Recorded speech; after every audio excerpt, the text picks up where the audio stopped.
ये आज हम लोग प्रॉफिट एंड लॉस के क्वेश्चंस को करेंगे, ठीक है। तो फर्स्ट ऑफ ऑल आप लोगों से एक रिक्वेस्ट रहेगी कि आप लोग चैनल को नए आए हो तो चैनल पर अगर नए आए हो तो सब्सक्राइब कीजिएगा और लाइक कीजिएगा वीडियो को अगर आपको पसंद आता है तो, ठीक है। और दूसरी बात ये है कि आप ना क्वेश्चंस जब भी करने बैठे और सबसे पहले अपनी नोटबुक और पेन पेपर सब साथ में होना चाहिए। क्वेश्चन को पॉज करिए, खुद से ट्राई करिए, अगर नहीं आता है तो ही आप कंटिन्यू देखिए, अदरवाइज़ पहले आप खुद से ट्राई ज़रूर कर लीजिए, फिर चाहे आप देखिए ना देखिए वो आपके ऊपर है, ठीक है। तो देखो शुरू करते हैं। कह रहा है किसी वस्तु को इतने में बेचने पर, जब भी ये वर्ड लिख करके आ जाता है बेचने पर, मतलब ये क्या दिया गया है, सेलिंग प्राइस दे रखी है, ठीक है।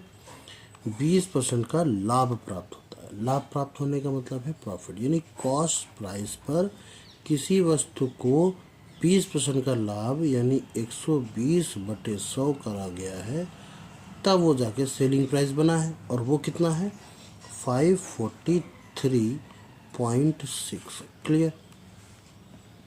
तो जीरो से जीरो काट देते हैं। अच्छा ये पॉइंट हटाएंगे तो यहाँ पर कितना आ जाएगा, 10, और जो कि ये 10 से ये 10 कट जाएगा। यानी अगर मुझे कॉस्ट प्राइस निकालना है तो 5436 में से हमको सिर्फ 12 का डिवाइड करना पड़ेगा। 12 चौक 48 होता है, नो डाउट, फिर 6 आ जाएगा, 12 पंचे 60 होता है, और 12 2 24, 12 3 36, तो 453 रुपये उसका कॉस्ट प्राइस होगा। ऑप्शन नंबर बी सही है। चलिए अगला करते हैं। कह रहा है कि एक वस्तु को इतने रुपये में खरीदी और इतने रुपये में बेची, हानि परसेंट। देखो 299 रुपये में खरीदी तो कॉस्ट प्राइस कितना हो गया, 299 रुपीज़, ठीक है। और कितने में बेची है, सेलिंग प्राइस कितने में है, 254.15, ठीक है। तो अगर मैं हानि निकालूँ यानी कि लॉस निकालूँ कि लॉस परसेंटेज कितना रहा, लॉस कितना रहा, तो 299 में से मुझे माइनस करना पड़ेगा 254 रुपये 15 पैसे। माइनस करूँ तो 299 ऐसे कर लीजिए आप, 15 तो पॉइंट के नीचे आ जाएगा, और ये 54 ऐसे आ जाएगा, ठीक है, और 2 ऐसे आ जाएगा। मैंने माइनस करने की ट्रिक्स भी बताई हुई हैं, फिलहाल ये अभी उनके लिए है जो माइनस करना जल्दी नहीं जानते हैं। तो इस तरीके से करें, शुरुआती दौर है उनका, तो वो इसी तरीके से करें। तो ये 8 में से अब 4 जाएगा तो 8 बचेगा, ठीक, और 9 में से 5 जाएगा तो 4 बचेगा, यानी कि 48 रुपीज़ 48 रुपये 85 पैसे का लॉस हुआ है। अब ये परसेंटेज में कह रहा है कितना होगा, तो ठीक है निकालते ज़रा परसेंटेज में।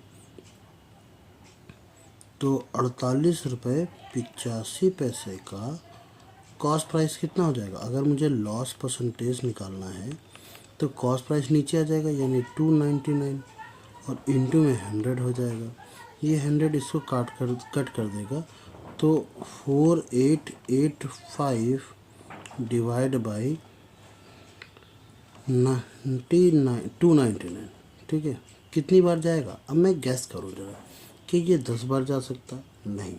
क्या ये 15 बार जा सकता है, मे भी पॉसिबल है कि 9 पन्ना 45 तभी आखिरी में 5 आएगा।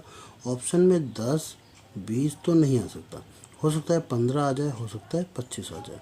तो मैं एक बार 299 को 15 से मल्टीपल करके देखता हूँ।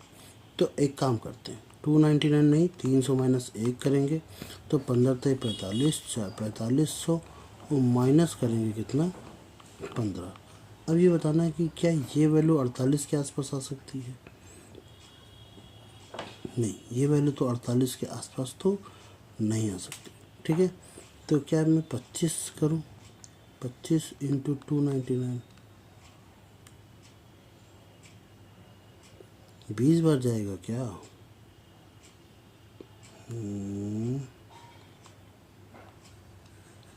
25 3 75, 100 माइनस 25,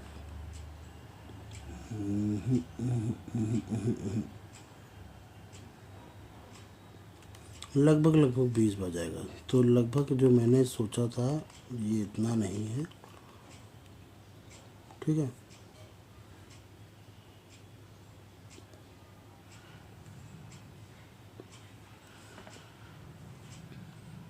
तो 300 इंटू 20 करेंगे तो आ जाएगा 6000 माइनस 20, 58 के आसपास।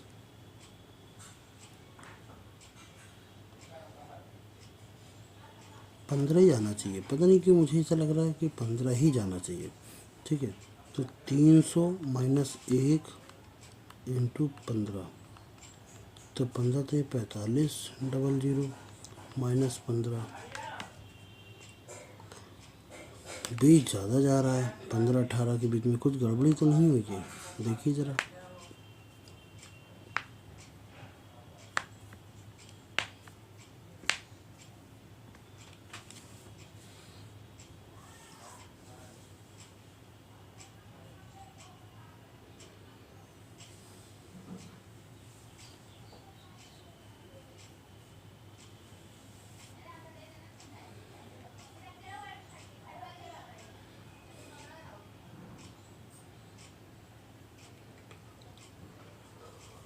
अगर मैं इसको 300 मान लूँ तो 5 से काटेंगे कितना आ जाएगा, 5×9=45, 3 38, 5×7=35, फिर 5×5=25, 5 से काटेंगे 5×6=30, 60 हो जाएगा। 5 से काटेंगे 12×5=60, 5 से काटेंगे 18×5=90, 19×5=95 और 5×5=25।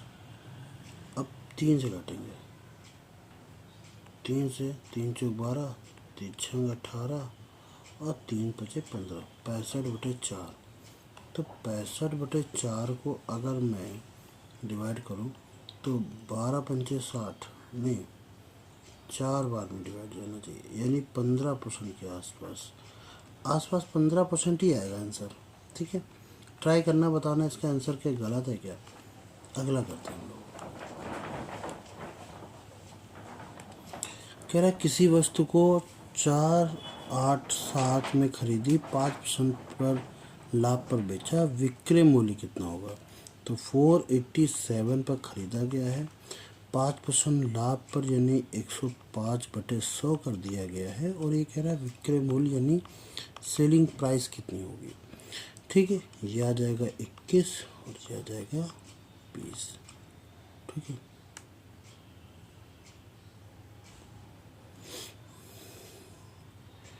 तो लगभग अप्रॉक्स ही आना चाहिए इसमें। तो कितना आ जाएगा, लगभग 487 इंटू 21 करेंगे तो पहले तो 487 पूरा पूरा आ जाएगा। अब 2 से करेंगे तो 7×2 = 14, 8×2 = 16, 1 17, 4×2 = 8 और 1 9।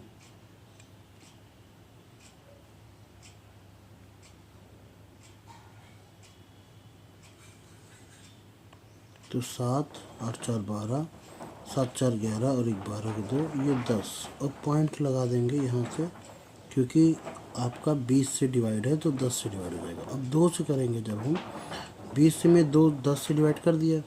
अब यह आ जाएगा 5×2 = 10, 11×2 = 22। तो 511 कुछ आ रहा है, तो ये ऑप्शन में आ जाएगा ना, पॉइंट में ही आएगा। तो पिछला आंसर भी पॉइंट में ही आएगा, एग्जैक्टली नहीं आएगा। फिर कह रहा है किसी वस्तु को 250 में खरीदकर 5% लाभ पर बेचा गया। भाई 250 में खरीदा गया और 5% लाभ पर बेचा गया, 105/100। तो 25 के नाम 25, 25 चौको 100 और 1 50, 10 50/4। 2 से करेंगे 2 आ जाएगा, 525 आ जाएगा बटे 2। अब 2 से इसको भी काट लेंगे तो कितना आ जाएगा, 26×52 होता है और 2 दूनी 4 होता है, तो 262 इतना आसपास। ठीक है, क्लियर। आगे करें, इस क्वेश्चन को देखते हैं। कह रहा है कि 403 रुपये 7 पैसे में बेचने पर 10% का लाभ प्राप्त हुआ। भाई 10% का लाभ प्राप्त हुआ है तो चलो देखते हैं जरा। किसी वस्तु को x में खरीदा, यानी कॉस्ट प्राइस में खरीदा, और उसको 110/100 बनाया गया, तब 403.7 प्राप्त हुआ। पॉइंट हटाया 10, 0 से 0, 10 से 10 किया, 11 से काटेंगे, 11 तेईस 33, 11 तेईस 33, 7 और 3, 11 से 66, 11 से 70। तो कॉस्ट प्राइस कितना आएगा 367, ठीक है 367, ऑप्शन नंबर बी सही है।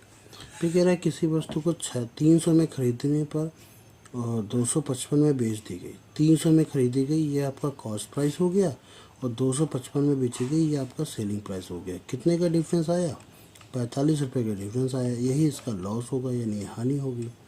तो कह रहा हानि परसेंटेज ज्ञात करो, तो यानी कि लॉस परसेंटेज कितना होगा 45 की हानि हुई ओवरऑल 300 की खरीदने पर इंटू 100, 2 जीरो से 2 जीरो, 15 तय 45, 15% आ जाएगा, ऑप्शन नंबर बी सही है। ठीक है, अगला करते हैं। कह रहा है कि 300 ओ सेट, इसको थोड़ा बड़ा कर दूँ, क्लियर होगा। कह रहा 200 के क्रय मूल्य वाली वस्तु को 25% के लाभ पर बेचा गया, विक्रय मूल्य क्या होगा, तो 200 की चीज को 25% के लाभ पर बेचा गया यानी 125/100, ये कर लिया गया। 2 जीरो से 2 जीरो, 125 का दुगना 250, यही तो होगा सेलिंग प्राइस। ठीक है, क्लियर, अगला करें। कह रहा 400 में बेची रुपये 400 में बेची गई वस्तु पर 20% की हानि हुई, क्रय मूल्य ज्ञात किया। तो कॉस्ट प्राइस हमें नहीं पता था कितना था, पर हाँ 20% की हानि हुई यानी कि वो 100 रुपये में 80 रुपये ही प्राप्त हुए, और वो रुपए प्राप्त जो हुए हैं वो किसके बराबर हैं 400 रुपये के बराबर हैं। जीरो जीरो कट गया, 8 से 8 5 40 यानी 50 आ गया। 50 का 10 से गुणा करेंगे तो कॉस्ट प्राइस कितना आ जाएगा 500 रुपये। तो ये हो गया 500 रुपये। इस क्वेश्चन को भी देखते जरा। कह रहा 350 रुपये की वस्तु को 385 में बेचने पर लाभ परसेंट, भाई यहाँ से यहाँ तक जाने में देखो 35% हुआ, 35 रुपये हुआ, 35 350 का 35 रुपये यानी 350 का 35 कितना हुआ 10%, साफ साफ दिख रहा है, बताने की जरूरत नहीं है। वो ऐसे लगाना चाहो तो लगा लो, 350 नीचे और 35 ऊपर इंटू 100, 1 जीरो से 1 जीरो कट जाएगा, 35 से 35 कट जाएगा, 10% आ गया है ना। सॉरी, ये इसके बाद 10वां, ये भी वही सही है, इसका भी थोड़ा बड़ा कर देते हैं। कह रहा एक वस्तु को 600 में बेची गई जबकि 25% का लाभ प्राप्त हुआ, क्रय मूल्य क्या था, कॉस्ट प्राइस पता नहीं, पर हाँ 125 रुपये मिले 100 के हिसाब से, 100 रुपये लगाए गए तो 125 मिले हैं, और वो लगाए हुए कीमत कितनी है 600 रुपये। 125 25 से काटेंगे, 25 25 125, 25 6 100, 4 से काटेंगे 5 से काटेंगे 12 5 60, कॉस्ट प्राइस कितनी हो जाएगी 12 चौक 48। ये अब ये कह रहा है कि 800 रुपये के क्रय मूल्य पर 20% का लाभ प्राप्त पाने के लिए विक्रय मूल्य क्या होगा। 800 रुपये के क्रय मूल्य पर 20% का प्राप्त, देखो कॉस्ट प्राइस कितनी है 800 रुपये, हमें 100 रुपये में कितने रुपए चाहिए 120 रुपये, ठीक है 20% लाभ मतलब 100 का 120 चाहिए, तब इसकी सेलिंग प्राइस कितनी होनी चाहिए यही तो निकालना है। तो 2 जीरो से 2 जीरो कट जाएंगे, 12 12 8 96 96 और जीरो, तो 960 रुपये होनी चाहिए। क्लियर, चलिए 12वां नंबर देखते हैं। कह रहा 640 रुपये की बेची गई वस्तु को 20% हानि हुई, क्रय मूल्य क्या था, भाई इतने में बेची गई वस्तु पर 20% की हानि। किसी वस्तु कॉस्ट प्राइस पर जब हम हानि करते हैं 20% की, यानी 100 की चीज़ 80 में बेच रहे हैं, उसके बाद भी हमें 640 रुपये मिल रहा है, तो जीरो से जीरो कट जाएगा, 8 ही 8 64, 8 जीरो आ जाएगा, 8 जीरो इंटू 10 करेंगे, कॉस्ट प्राइस कितना होगा 800 रुपये होगा, यानी कि उसका 800 रुपये के आसपास कॉस्ट प्राइस होगा। क्लियर,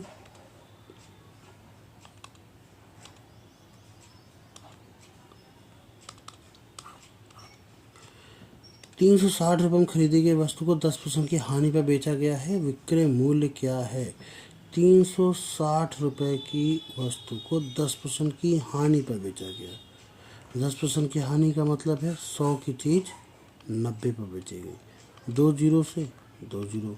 अब 36 इंटू 9 करना है, यानी कि 9 दूनी 18 का स्क्वायर 324, कितना आ जाएगा 324। तो ये होगा उसका सेलिंग प्राइस। अगला देखते हैं, 500 की खरीदी गई वस्तु को 575 रुपये में बेचने पर लाभ परसेंट कितना होगा। साफ साफ दिख रहा है कि 75 रुपये का लाभ हो रहा है, पर 75 रुपये का लाभ ओवरऑल 500 पर कितना परसेंट हुआ, इंटू 100 कर लेते। 2 जीरो से 2 जीरो, 15 पचे 75 आ जाएगा, यानी 15% का क्या हो जाएगा, लाभ हो जाएगा। और आज का अंतिम सवाल देखते हैं। कह रहे एक वस्तु को 25% की हानि हो रही है, उसे 300 में बेचा गया तो क्रय मूल्य कितना है। ठीक है, अगर हम कॉस्ट प्राइस में 25% की हानि यानी 75% की हानि हो रही, सॉरी 75% ही कमा पा रहे, वो किसके बराबर है, 300। 75 का 4 गुना होता है 300, 4 इंटू 100, कॉस्ट प्राइस कितना हो जाएगा 400। मेरे ख्याल से बाकी सारे सवालों में कोई दिक्कत नहीं आई होगी। ठीक है, तो आई होप सो ठीक लगा होगा। ये एक बेसिक तरीका था, और ये इस तरीके के सवाल जो हैं एग्ज़ाम में आते हैं, छोटे लेवल पर आते हैं। सीजे लेवल पर आप एक्सपेक्ट मत कीजिएगा, पर एमटीएस सीएचएल या मतलब बहुत छोटे जो एग्ज़ाम होते हैं उनमें आपका आता है। अब इससे थोड़ी सी हम लोग हाई क्वालिटी के क्वेश्चंस करेंगे अगले जो अब वीडियो आएगा उसमें हम लोग थोड़ा से इसके अच्छे वाले क्वेश्चंस को करेंगे। ठीक है, तब तक के लिए मिलते हैं नेक्स्ट वीडियो में। जय हिंद।